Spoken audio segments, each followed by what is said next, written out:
خصوصاً على افضلهم وخاتم النبیین محمد الامین وعلى آلہ وصحبہ اجمعین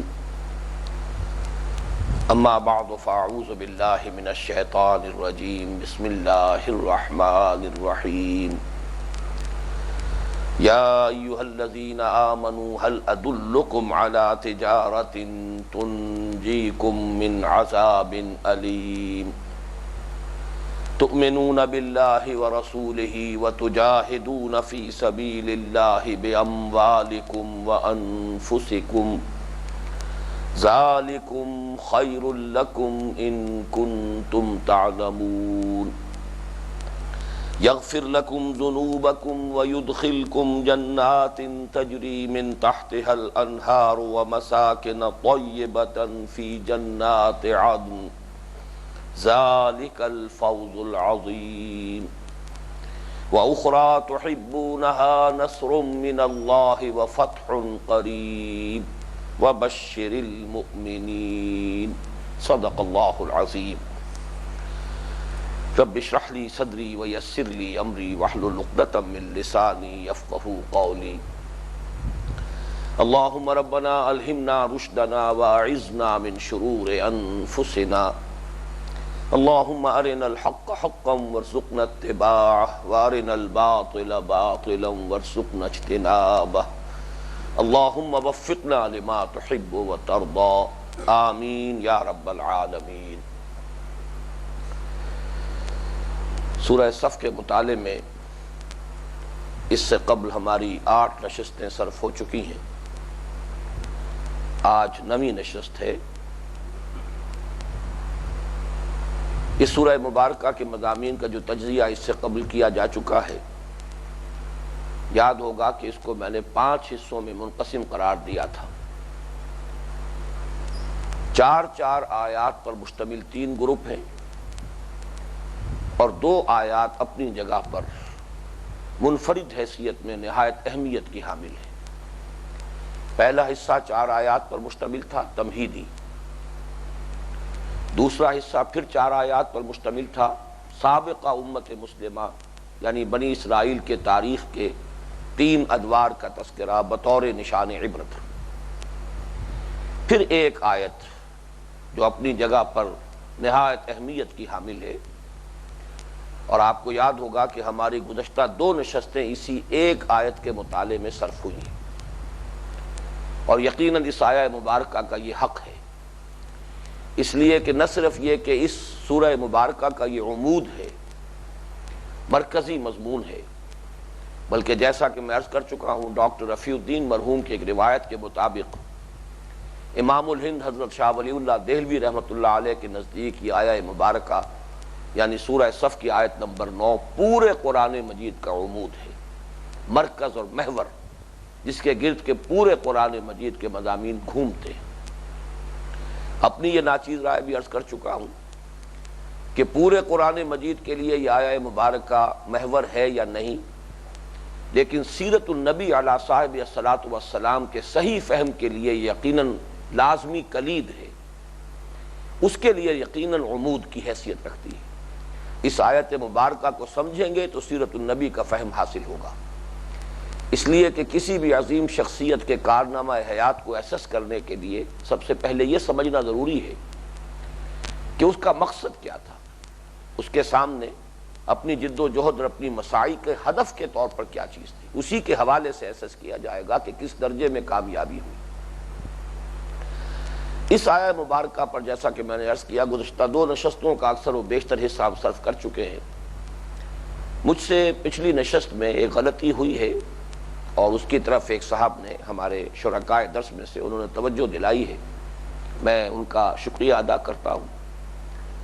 لِیُظْہِرَہُ جو مرکزی لفظ ہے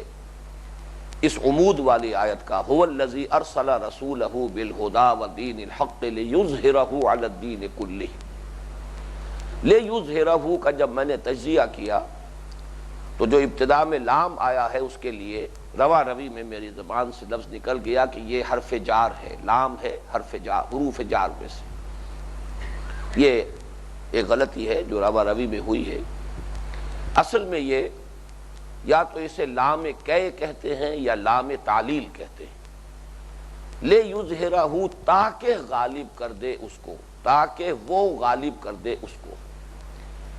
لام جار جو ہے، حرف جار کے طور پر لام جب آتا ہے تو وہ اسماء پر آتا ہے، افعال پر نہیں آتا، اس لیے اس لام کے بعد محذوف مانا جاتا ہے یا کہ یا ان، لے ان یظہرہ، تاکہ وہ غالب کر دے اس کو، لے کہ یظہرہ، تاکہ وہ غالب کر دے اس کو۔ تو یہ جو حروف ہیں ان، لن، کہ، اذن، یہ چار حروف وہ ہیں جو فعل مضارع پر داخل ہوتے ہیں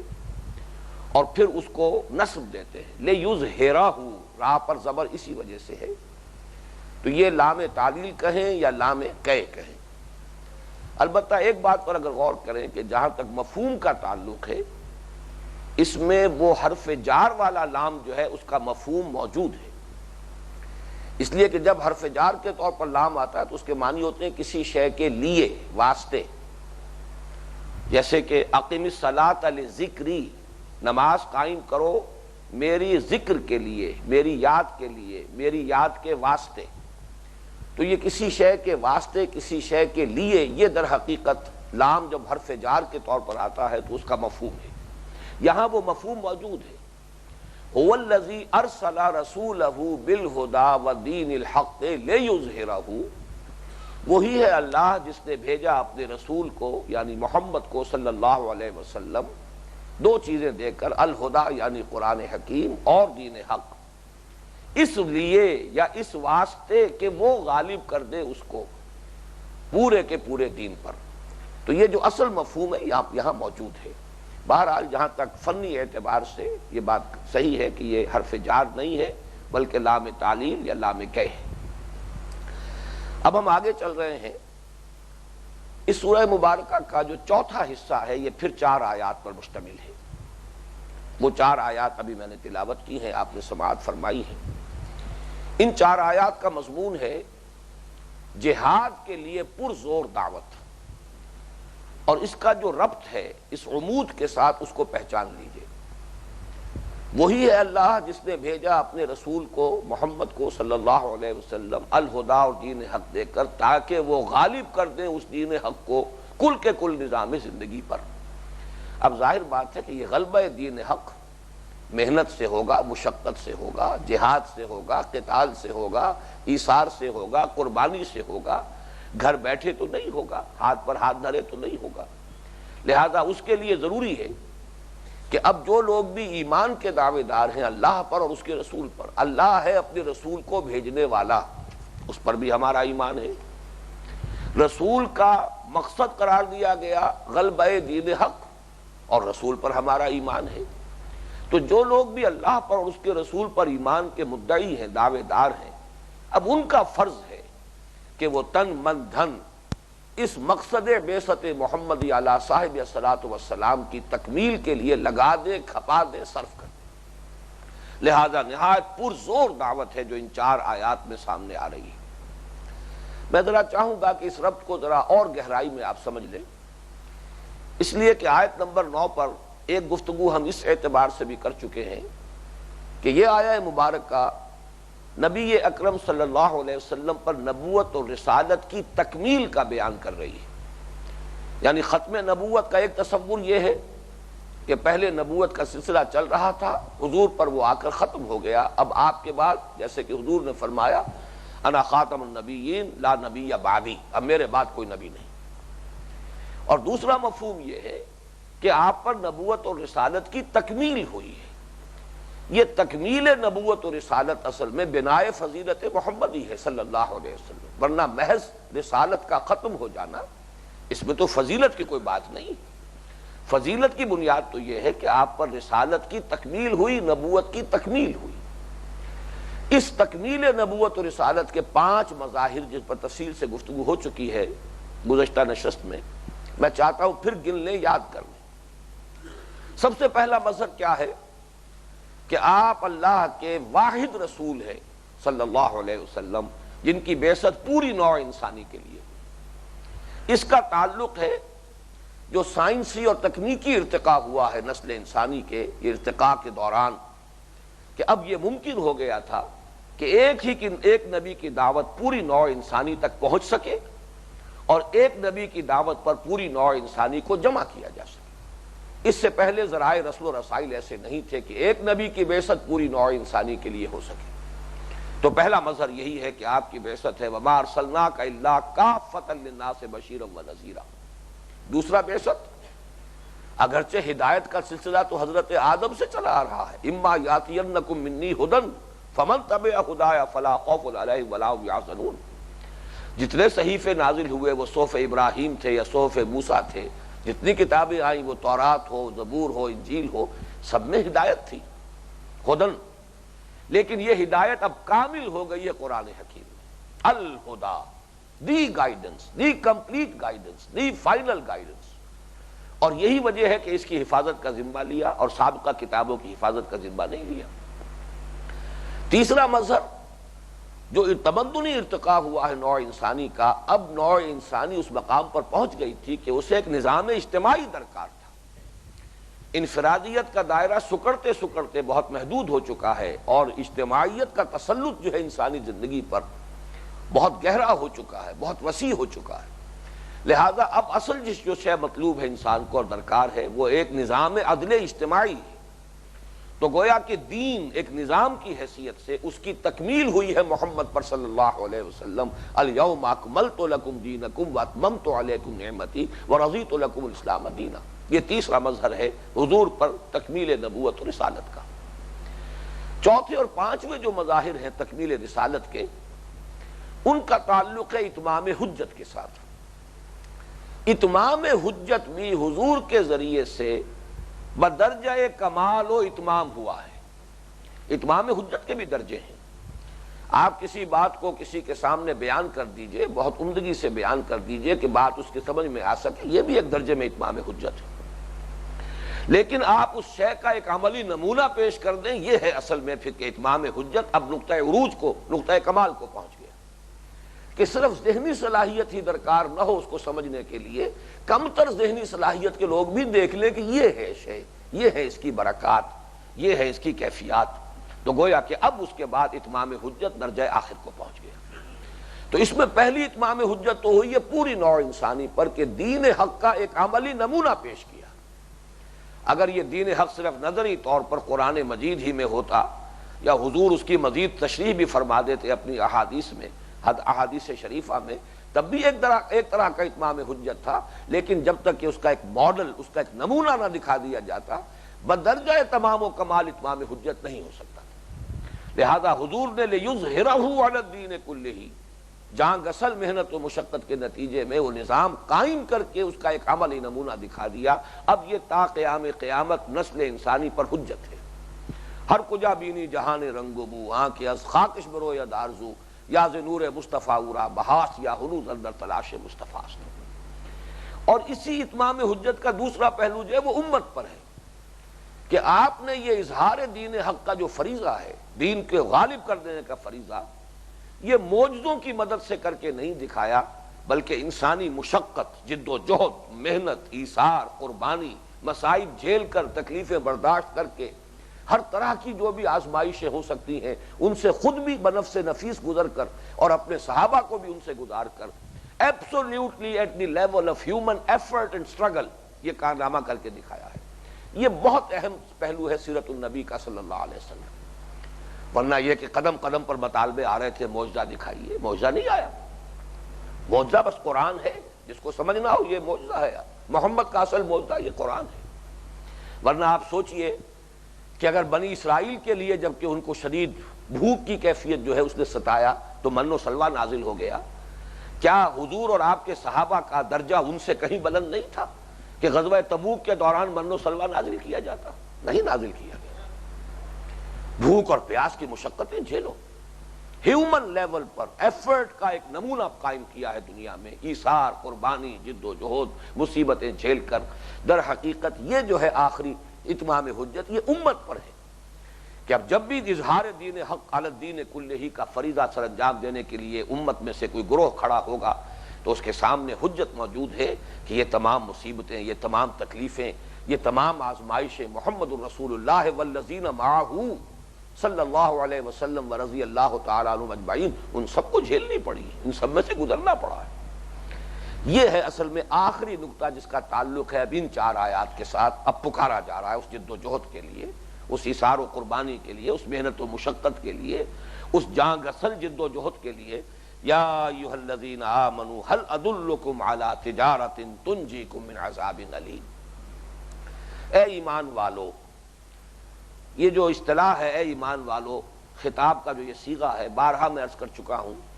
کہ اگرچہ لفظ آتا ہے یہاں پر ایمان کا، لیکن مراد یہاں پر ہے تمام مسلمان، ان میں منافقین بھی شامل ہیں، مسلمان بھی شامل، جو بھی مدعی ایمان ہے در حقیقت اس سے خطاب۔ اے ایمان والو، قرآن مجید میں کہیں مسلمانوں کو خطاب نہیں کیا گیا یا ایھا الذین اسلموا، کہیں منافقین کو خطاب نہیں کیا گیا یا ایھا الذین نافقوا، لیکن چونکہ اہل ایمان ہی کے گروہ میں مومنین صادقین بھی تھے، منافقین بھی تھے، اور ایک بین بین کی کیفیت بھی تھی جس کا تذکرہ سورہ حجرات میں آ چکا ہے۔ قالت الاعراب آمنا قل لم تؤمنوا ولکن قولوا اسلمنا۔ تم یہ نہیں کہہ سکتے کہ تم مومن ہو گئے ہو، بس صرف یہ کہہ سکتے ہو کہ تم مسلمان ہو گئے، اسلام لے آئے ہو۔ گویا کہ یہ 3 گروہ ہو گئے۔ ویسے تو یہ کہ ان تینوں کے درمیان بڑا فصل ہے، ایمان کے نہ معلوم کتنے مدارج ہوں گے، ابو بکر صدیق رضی اللہ تعالیٰ عنہ سے لے کر اور ایک عام صحابی کے ایمان تک کتنے درجات ہوں گے، پھر نفاق کے بھی کتنے درجے ہوں گے، عبداللہ ابن ابی کے نفاق سے لے کر کوئی ادنا درجے کا منافق کتنے درجے ہوں گے، بے شمار ہوں گے، اور بیچ میں یہ ایک 0 پوائنٹ ہے کہ نہ ایمان نہ نفاق بلکہ اسلام محض، اور ان سب کو خطاب کیا جاتا ہے یا ایھا الذین آمنوا۔ تو یہاں پہ اصل میں ترجمہ کرتے ہوئے الفاظ اگر ہم استعمال کریں، اے ایمان کے دعوے دارو، اے ایمان والو نہیں، اے ایمان کے دعوے دارو، اے مدعیان ایمان، هل ادلکم علی تجارۃ تنجیکم من عذاب الیم، کیا میں تمہاری رہنمائی کروں، کیا میں تمہیں بتاؤں ایک ایسی تجارت جو تمہیں دردناک عذاب سے نجات دے دے، چھٹکارا دلا دے۔ اس میں پہلی بات تو یہ سمجھیے کہ یہ بڑا ہی فطری اسلوب ہے تعلیم کا، سوال جواب، سوال کیا جائے تاکہ جو بھی شاگرد ہیں، جو سامع ہیں، جو بھی زیر تربیت لوگ ہیں، پہلے وہ چونک جائیں، وہ پوری طرح متوجہ ہو جائیں۔ یہ اسلوب قرآن مجید میں بھی بہت مرتبہ آیا ہے اور حدیث نبوی میں بہت کثرت سے آتا ہے، بلکہ حضور کا انداز تو بڑا چونکانے کا ہوتا تھا، جیسے وہ حدیث جو ہے کہ آپ نے سوال کیا اتدرون من المفلس، کیا تم جانتے ہو مفلس کون ہوتا ہے؟ آپ حیران ہو گئے ہوں گے صحابہ کہ اس میں کون سی بات ایسی تھی، تو یہ تو سبھی جانتے ہیں مفلس کون ہوتا ہے۔ بہرحال عرض کیا، جب سوال کیا ہے حضور نے صلی اللہ علیہ وسلم تو عرض کیا المفلس عندنا من لا درہم لہ ولا دینار، حضور ہم تو اسی کو مفلس سمجھتے ہیں جس کے پاس درہم و دینار نہیں، روپیہ پیسہ نہیں، دولت نہیں، سونا چاندی نہیں۔ فرمایا نہیں، میری امت کا مفلس وہ ہے جو عبادات کے تو بڑے گٹھڑ اور بوجھ لے کر آئے گا قیامت کے دن، لیکن یہ ہے کہ حقوق العباد کے اندر اس نے کوتاہی کی ہوگی، کسی کو گالی دے دی ہوگی، کسی پر کوئی تہمت تراش دی ہوگی، کسی کا مال ہڑپ کر لیا ہوگا، کسی کی عزت کے اوپر حملہ کیا ہوگا، یہ سب دعوے دار آ جائیں گے اور اس کی ساری نیکیاں عبادتیں ان کو دے دی جائیں گی، پھر بھی حساب نہیں ختم ہوگا، مدعیان اب بھی ہوں گے، تو ان کے گناہ جو ہے وہ اس کے کھاتے میں درج کیے جائیں گے اور وہ ان کے گناہوں تلے دب کر جہنم میں جھونک دیا جائے گا۔ یہ مفلس وہی انداز یہاں سوال کیا پہلے، هل ادلکم، بتاؤں میں تمہیں وہ تجارت جو تمہیں دردناک عذاب سے چھٹکارا دلا دے۔ نجات کا لفظ ہے یہاں پر، باب افعال انجا ینجی انجان، هل ادلکم علی تجارۃ تنجیکم من عذاب علیم۔ علیم جو ہے علم کہتے ہیں تکلیف کو، رنج و علم اردو میں مستعمل ہے، علیم فعیل کے وزن پر صفت مشبہ بن گیا، نہایت رنج دینے والا، نہایت تکلیف دہ۔ فارسی میں اگرچہ المناک کا لفظ بھی استعمال ہو جاتا ہے لیکن اصل میں دردناک لفظ جو ہے فارسی کا ہوگا، دردناک عذاب، المناک عذاب۔ اب دوسرا پوائنٹ یہ نوٹ کیجئے کہ لفظ تجارت یہاں آیا ہے،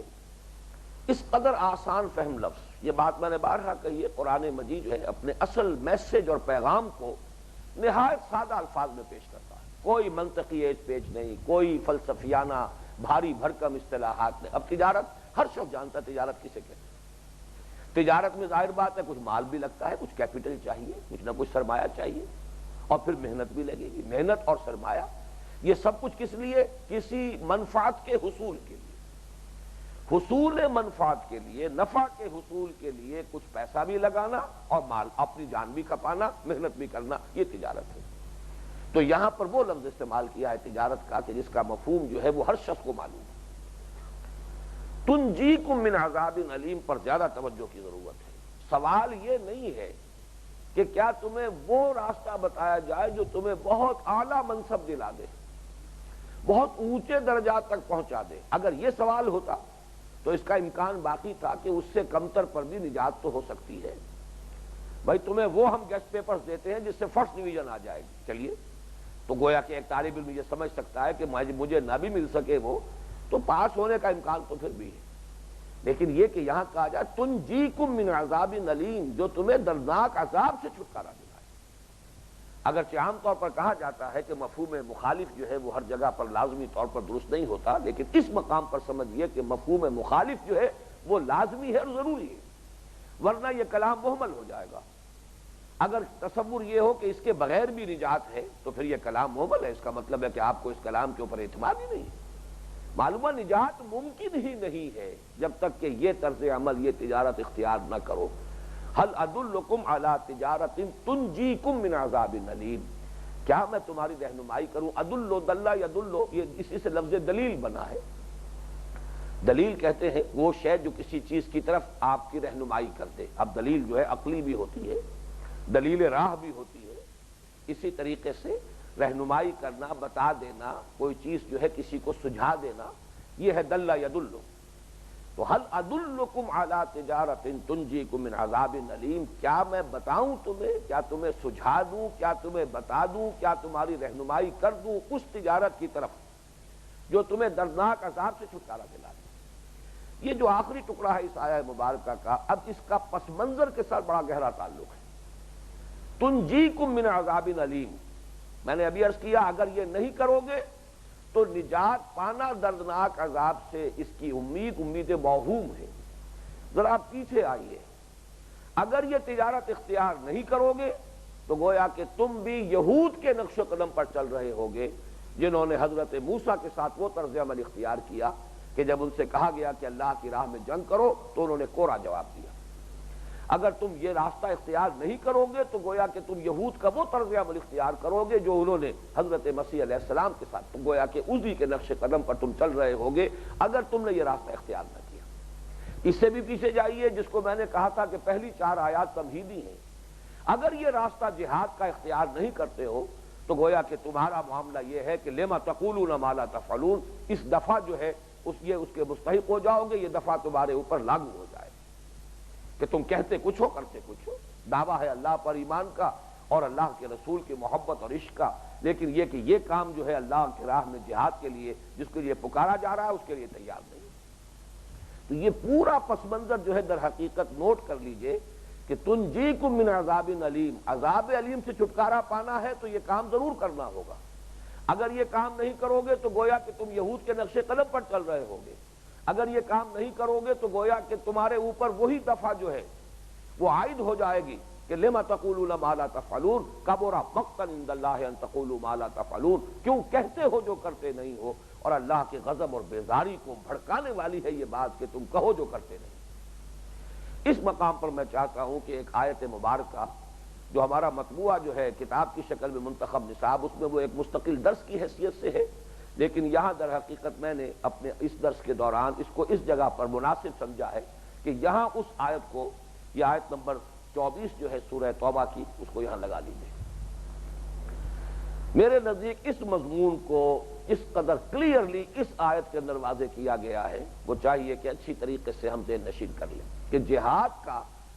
کیا مقام اور مرتبہ ہے ہمارے دین میں، اس لیے کہ جہاد سے روکنے والی چیزیں کیا ہو سکتی ہیں؟ دنیا کی محبت، مال کی محبت، رشتہ داروں کی، اولاد کی، بیوی کی، اور ان تمام علائق دنیاوی اور مال و اسباب دنیاوی کی محبتیں، یہی تو راستہ روکتی ہیں۔ تپتی راہیں مجھ کو پکاریں، دامن پکڑے چھاؤں گھنیری، یہی چیزیں ہیں کہ جو انسان کو روکنے والی ہیں۔ لہذا آپ دیکھیے کہ کس قدر خوبصورتی سے، کتنی جامعیت سے، فصاحت و بلاغت کی انتہا ہے۔ اور ویسے یہ کہ علامہ اقبال نے بھی، واقعہ یہ ہے کہ بہت ہی یعنی ایک ثبوت فراہم کیا ہے جامعیت کا اپنے اس شعر کے اندر، جہاں پہ کہ ان تمام چیزوں کو انہوں نے دو میں جمع کر دیا ہے۔ یہ مال و دولت دنیا، یہ رشتہ و پیوند، بتان وہم و گناہ، لا الہ الا اللہ۔ تو گویا کہ ایک ہے رشتہ و پیوند اور ایک ہے مال و دولت دنیا۔ یہاں قرآن مجید نے مال و دولت دنیا کی 3 صورتیں، رشتہ و پیوند میں جو اہم ترین رشتے ہو سکتے ہیں 5۔ قل، اے نبی ان سے کہہ دیجئے، ان کان آباؤکم وابناؤکم واخوانکم وازواجکم وعشیرتکم واموال اقترفتموها وتجارۃ تخشون کسادها ومساکن ترضونها احب الیکم من اللہ ورسولہ وجہاد فی سبیلہ فتربصوا حتی یاتی اللہ بامرہ واللہ لا یہدی القوم الفاسقین۔ اے نبی ان سے کہہ دیجئے کہ اے لوگو، اگر ہو تمہیں تمہارے باپ اور تمہارے بیٹے اور تمہارے بھائی اور تمہاری بیویاں اور تمہارے رشتہ دار اور وہ مال جو تم نے جمع کیے ہیں اور وہ تجارت جس کے مندے کا، جس کے کساد کا تمہیں اندیشہ لاحق رہتا ہے، اور وہ مسکن، وہ گھر، وہ حویلیاں جو کہ تمہیں بڑی محبوب ہیں، بڑی پسند ہیں، خوب سجایا ہے ان کو، اگر یہ چیزیں احب الیکم، محبوب تر ہے تمہارے نزدیک، من اللہ، اللہ سے، ورسولہ، اور اس کے رسول سے، وجہاد فی سبیلہ، اور اس کی راہ میں جہاد سے، فتربصوا، تو جاؤ انتظار کرو، حتی یاتی اللہ بامرہ، یہاں تک کہ اللہ اپنا فیصلہ سنا دے، واللہ لا یہدی القوم الفاسقین، اللہ ایسے فاسقوں کو ہدایت نہیں دیتا۔ نوٹ کیجئے اس سورہ مبارکہ کی آیت نمبر 5 بھی اسی ٹکڑے پر ختم ہوئی تھی۔ وَإِذْ قَالَ مُوسَىٰ لِقَوْمِهِ يَا قَوْمِ لِمَ تُؤْذُونَنِي وَقَدْ تَعْلَمُونَ أَنِّي رَسُولُ اللَّهِ إِلَيْكُمْ فَلَمَّا زَاغُوا أَزَاغَ اللَّهُ قُلُوبَهُمْ وَاللَّهُ لَا يَهْدِي الْقَوْمَ الْفَاسِقِينَ۔ اللہ ایسے فاسقوں کو زبردستی ہدایت نہیں دیتا، یہ اس کی سنت نہیں ہے۔ طالب ہدایت کو ہدایت دیتا ہے۔ فاسق اور فاجر کے جو اپنے فسق اور فجور کے اوپر، اپنی بغاوت پر اور معصیت پر وہ اڑے ہوئے ہوں، ان کو زبردستی ہدایت نہیں دیتا، یہ اللہ کی سنت نہیں ہے۔ ورنہ تو پورا فلسفہ امتحان و ابتلا ختم ہو جائے گا۔ خلق الموت والحیات لیبلوکم ایکم احسن عملا، یہ تو ہے ہی زندگی آزمائش کے لیے۔ اللہ جبراً ہدایت دے دے تو پھر اس میں آزمائش کا مسئلہ تو ختم ہو گیا۔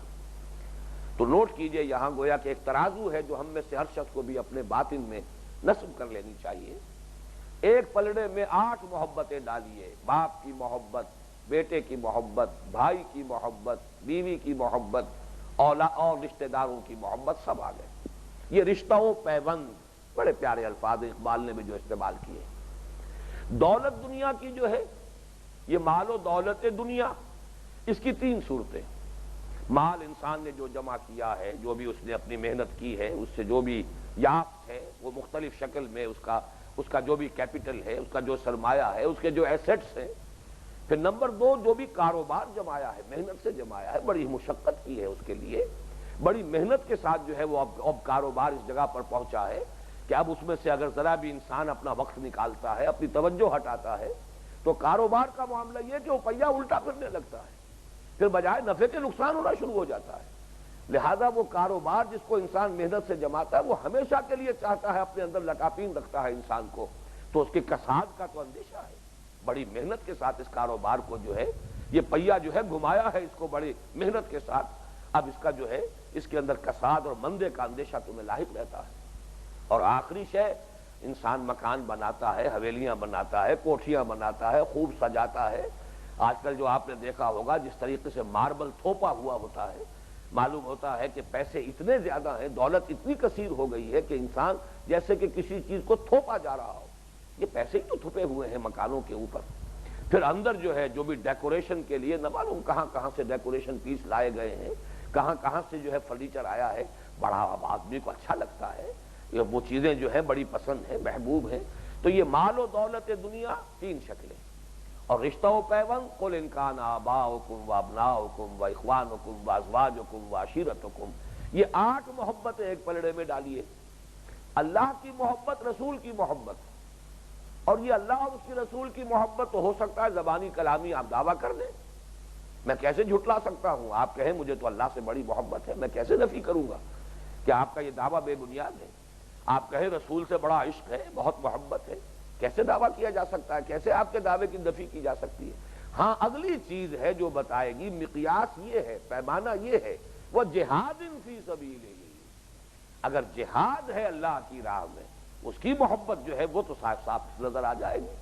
کتنا ایثار ہے، کتنی محنت ہے، کتنا وقت صرف کر رہے ہیں، کتنا مال کھپا رہے ہیں، یہ ساری چیزیں تو ظاہر بات ہے کہ آیا ہیں، سب کے سامنے ہیں۔ تو من احب الیکم من اللہ و رسولہ و جہاد فی سبیل، اصل شے یہاں جو ہے وہ جہاد ہے۔ اگر اب یہ پلڑا پہلا بھاری ہو گیا تو جاؤ، دفع ہو جاؤ، بیٹھو، یہاں تک کہ اللہ اپنا فیصلہ سنا دے، اور اللہ ایسے فاسقوں کو ہدایت نہیں دیتا۔ یہ آیت مبارکہ اور زیادہ نکھرے گی جب ہم آخری جو صورت ہے سورہ حدید اس کا مطالعہ کریں گے۔ وہ ہمارا پورا چھٹا حصہ جو ہے منتخب نصاب کا اسی ایک صورت پر مشتمل ہے، لیکن اس میں چاہتا ہوں دو باتیں اور نوٹ کر لیجئے، کیونکہ یہاں بھی لفظ محبت آیا ہے۔ انسان کو کتنی محبت ہے اللہ سے اور اس کے رسول سے اور اس کی راہ میں جہاد سے، اور سورہ صف کی آیت نمبر 4 میں بھی لفظ محبت آیا ہے،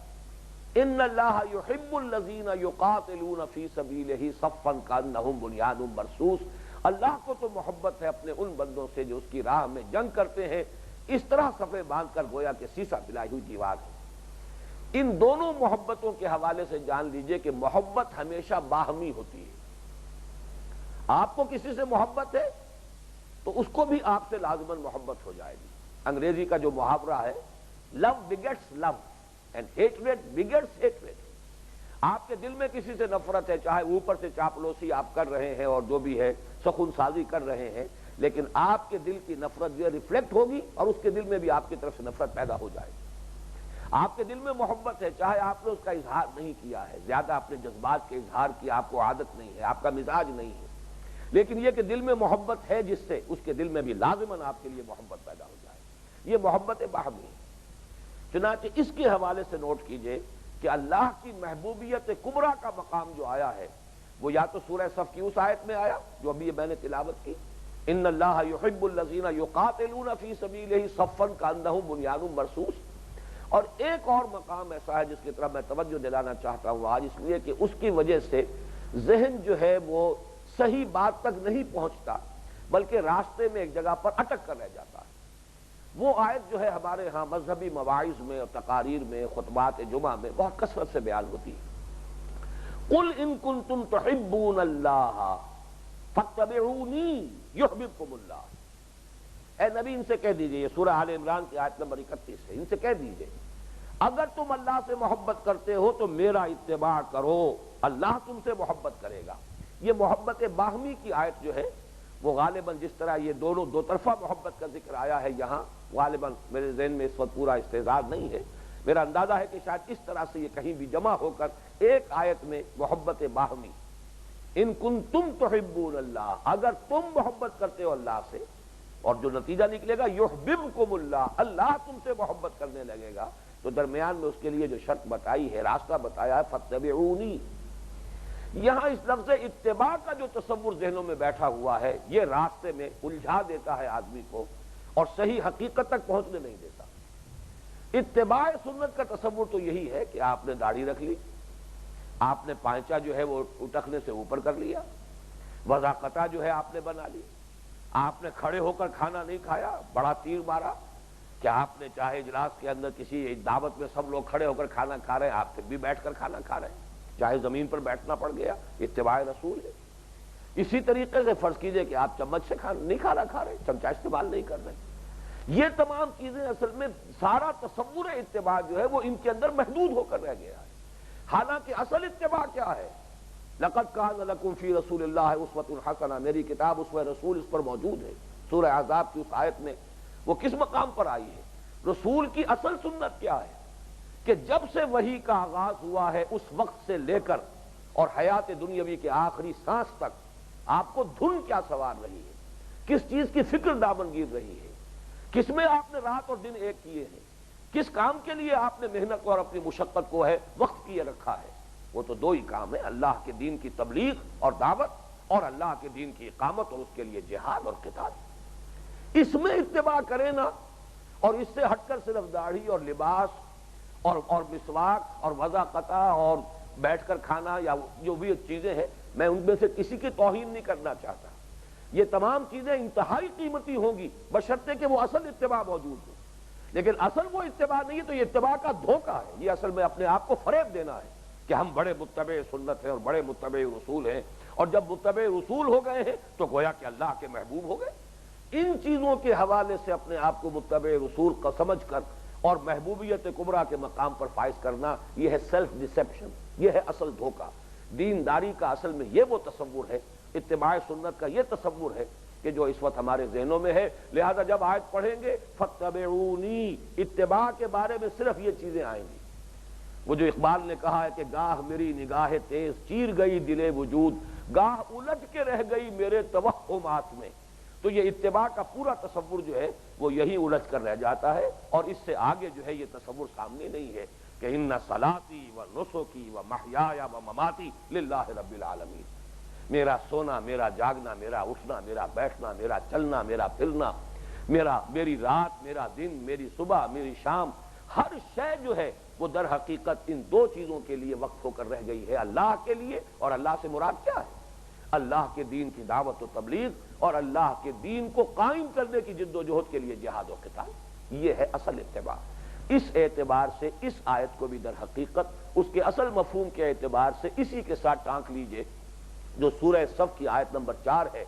ان اللہ یحب الذین یقاتلون فی سبیلہ صفا کانہم بنیان مرصوص۔ یہی وجہ ہے کہ وہ آیت مبارکہ لقد کان لکم فی رسول اللہ اسوۃ حسنہ، یہ آیت آئی ہے سورہ احزاب کے ضمن میں، غزوہ احزاب کے ضمن میں، سورہ احزاب میں آیت وارد ہوئی ہے۔ وہ ہے اصل اسوہ محمد الرسول اللہ کا، ان کے صحابہ کا، جو غزوہ احزاب میں صبر، استقامت، جو بھی بڑی سے بڑی جو ہے صورت جو ہے جو بن گئی تھی خوفناک، اس میں بھی اللہ پر اعتماد اور یقین، اور اسی جہاد اور قتال پر اور اپنی سرفروشی اور جاں فشانی کے لیے پوری آمادگی جو ہے، یہ ہے اصل اسوہ رسول کا، اور یہ ہے اصل میں صحابہ کرام کا اتباع رسول، اس لیے کہ ان سے بڑھ کر تو متبع رسول اور کوئی نہیں ہو سکتا۔ تو اس اعتبار سے یہ آیہ مبارکہ یہاں پر ٹانک لیجئے، یا ایھا الذین آمنوا هل ادلکم علی تجارۃ تنجیکم من عذاب علیم، اہل ایمان کیا میں بتاؤں تمہیں وہ کاروبار جو تمہیں دردناک عذاب سے چھٹکارا دلا دے؟ اگر وہ نہیں کرو گے تو دردناک عذاب سے چھٹکارے کی امید موہوم ہے۔ قل ان کان آباؤکم وابناؤکم واخوانکم وازواجکم وعشیرتکم واموال اقترفتموها وتجارۃ تخشون کسادها ومساکن ترضونها احب الیکم من اللہ ورسولہ وجہاد فی سبیلہ فتربصوا حتی یاتی اللہ بامرہ واللہ لا یہدی القوم الفاسقین۔ اللہ ایسے فاسقوں کو ہدایت نہیں دیتا۔ اب آئیے اگلی آیت کی طرف، وہ تجارت کیا ہے؟ تؤمنون باللہ ورسولہ وتجاہدون فی سبیل اللہ باموالکم وانفسکم ذالکم خیر لکم ان کنتم تعلمون۔ یہاں پر اگرچہ صیغہ استعمال ہوا فعل مضارع کا، لفظی ترجمہ ہوگا تم ایمان لاؤ گے یا رکھو گے اللہ پر اور اس کے رسول پر، اور جہاد کرو گے اس کی راہ میں اپنے اموال کے ساتھ اور اپنی جانوں کے ساتھ، یہی تمہارے لیے بہتر ہے اگر تم علم رکھتے ہو، اگر تمہیں علم حاصل ہے۔ فعل مضارع جو ہے ظاہر بات ہے کہ یہ خبر کی صورت ہے، یہ کرو گے کلام خبریہ ہے، لیکن اس پر اجماع ہے مفسرین کا کہ یہاں اصل میں فعل امر ہے، خبر کی صورت میں یہ کلام انشائیہ ہے، فعل امر ہے، ایمان لاؤ اللہ پر اور اس کے رسول پر، ایمان رکھو اللہ پر اور اس کے رسول پر جیسا کہ ایمان کا حق ہے، اور جہاد کرو اس کی راہ میں اور کھپاؤ اس میں اپنے مال بھی اور اپنی جانیں بھی، یہ ہے تمہارے لیے بہتر اگر تم سمجھو، اگر تمہیں علم حاصل ہے۔ اس کے لیے ایک ثبوت تو یہ ہے، عام طور پر یہ اسلوب جو ہے عربی زبان میں معروف اسلوب ہے، اس کی ایک مثال جو ہے انگریزی کے حوالے سے بڑی آسانی سے سمجھ میں آ جائے گی کہ ایک تو شکل ہے کہ ڈو اٹ، اب یہ فعل امر ہے، آپ حکم دے رہے یہ کام کرو، you will do it, you will do it, یہ تو ایک مستقبل کا فیوچر ٹینس ہے، تم یہ کرو گے، لیکن یہاں در حقیقت معلوم ہوا کہ اس امر کے اندر اتنی شدت پیدا ہو گئی تمہیں یہ کرنا ہوگا، یہ تمہارے لیے لازم ہے، اس کے سوا کوئی راستہ ہے ہی نہیں، you have to do it, you will do it. یہ در حقیقت اگرچہ ویسے اگر سادہ انداز میں تو وہ تو فیوچر انڈیفینٹ ٹینس ہے، یو ول ڈو اٹ، لیکن یہ کہ حقیقت میں یہاں مراد کیا ہے؟ فعل امر ہے، اور وہ امر بھی نہایت تاکیدی۔ یہ تو ایک اسلوب کا انداز ہے کہ یہاں پر فعل مضارع جو آیا ہے، لیکن یہ کہ مراد اس سے امر ہے، ایمان لاؤ یا رکھو اللہ پر، اس کے رسول پر، اور جہاد کرو اس کی راہ میں اپنی جانوں اور مالوں کے ساتھ۔ اور سیاق و سباق سے بھی دیکھیے تو یہ بات ثابت ہو جاتی ہے، اس لیے کہ سباق کیا ہے؟ پچھلی آیت کون سی تھی؟ سبقہ، جو پہلے گزر چکی ہے، اس میں سوال تھا کہ کیا تمہیں وہ راستہ بتایا جائے، وہ تجارت بتائی جائے جو تمہیں عذاب علیم سے چھٹکارا دلا دے؟ اب ظاہر بات ہے کہ اس کا تقاضا یہ ہے کہ اب جو آئے وہ فعل امر ہو، وہ یہاں پر اس کے ساتھ مطابقت جو ہے فعل مضارع کی یا کلام خبریہ کی نہیں ہے۔ اس سے بھی زیادہ قطعی ثبوت جو ہے وہ ہے جو اس سے سیاق ہے، جس کی طرف یہ کلام جا رہا ہے۔ اگلی آیت میں یغفر لکم ذنوبکم ویدخلکم، یہ فعل مضارع جو مجزوم ہے جزم کے ساتھ، یہ جواب شرط ہے، اگر ایسا کرو گے تو یہ ہوگا۔ معلوم ہوا کہ یہاں پر در حقیقت فعل امر ہے، فعل امر ہی کا یہ جواب آ رہا ہے کہ اگر تم امتثال امر کرو گے، جو حکم تمہیں دیا جا رہا ہے اس پر عمل پیرا ہو جاؤ گے، تو یہ نتیجہ نکلے گا کہ اللہ تمہاری مغفرت بھی فرمائے گا اور تمہیں جنتوں میں داخل کرے گا۔ گویا کہ یہ بظاہر کلام خبریہ، حقیقت میں کلام انشائیہ ہے، یہ امر ہے بصورت خبر۔ اب آگے چلیے، تؤمنون باللہ ورسولہ، اب یہاں گویا کہ جب خطاب کیا گیا تھا یا ایھا الذین آمنوا سے، اور یہاں پھر تؤمنون باللہ ورسولہ، تو اس سے ثابت ہو گیا کہ وہاں مراد ہے ایمان کا دعویٰ، یا ایمان کا وہ پہلا مرحلہ اقرار باللسان، اور یہاں مراد ہے ایمان حقیقی، ایمان کا وہ درجہ جو تصدیق بالقلب۔ آمنت باللہ کما ہوا باسمائہ وصفاتہ وقبلت جمیع احکامہ اقرار باللسان وتصدیق بالقلب۔ تو یا ایھا الذین آمنوا جو پہلی آیت تھی، آیت نمبر 10، وہاں ایمان سے مراد ہے ایمان کا وہ ابتدائی یا قانونی مرحلہ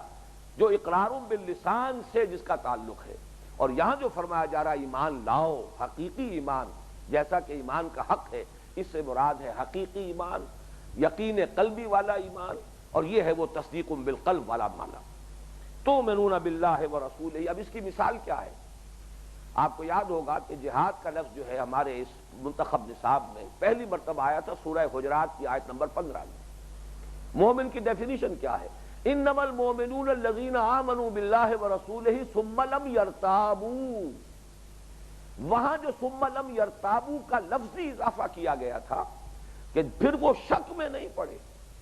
ایک تو ایمان ہے، دعویٰ ہے، یقین کو وہ ایک عقیدہ ہے، موروثی عقیدہ ہے، اقرار باللسان ہے، دل میں خلجان ہے، پتہ نہیں ہے کہ نہیں ہے، پتہ نہیں یہ حقیقت بھی ہے کہ نہیں ہے، سراب ہے کیا یہ حقیقت ہے، یہ کیفیت ہے تو پھر وہ ایمان نہیں ہے۔ وہ ایمان انما المؤمنون الذین آمنوا باللہ ورسولہ ثم لم یرتابوا، پھر وہ شک میں نہیں پڑے، یقین والا ایمان۔ یہاں یہ الفاظ اس لیے لانے کی ضرورت نہیں کہ خطاب ہو رہا یا ایھا الذین آمنوا سے، اور اب ان سے کہا جا رہا ہے ایمان لاؤ جیسا کہ ایمان لانے کا حق ہے، تو گویا کہ وہی مفہوم جو سورہ حجرات کی آیت نمبر 15 میں ثم لم یرتابوا کے الفاظ کے اضافے سے آیا تھا، وہ یہاں اس اسلوب کی وجہ سے آ گیا ہے۔ ایمان لاؤ اللہ پر، اس کے رسول پر، جیسا کہ ایمان کا حق ہے۔ وَتُجَاهِدُونَ فِي سَبِيلِ اللَّهِ بِأَمْوَالِكُمْ وَأَنفُسِكُمْ، اور جہاد کرو اللہ کی راہ میں اپنے مالوں اور جانوں کے ساتھ، کھپاؤ اس میں اپنے مال بھی اور اپنی جانیں بھی۔ ذَلِكُمْ خَيْرٌ لَكُمْ إِن كُنتُمْ تَعْلَمُونَ، یہی تمہارے لیے بہتر ہے اگر تم حقیقی علم رکھتے ہو، اگر تمہارے اندر حقیقی دانش، حقیقی فہم، حقیقی سمجھ ہے تو یہی تمہارے لیے بہتر ہے۔ وقت ختم ہو گیا ہے، اگلی نشست میں یہی مضمون ابھی جاری رہے گا۔ بارک اللہ لی ولکم فی القرآن العظیم ونفعنی وإیاکم بالآیات والذکر الحکیم، انہ تعالی جواد کریم ملک بر رؤوف الرحیم۔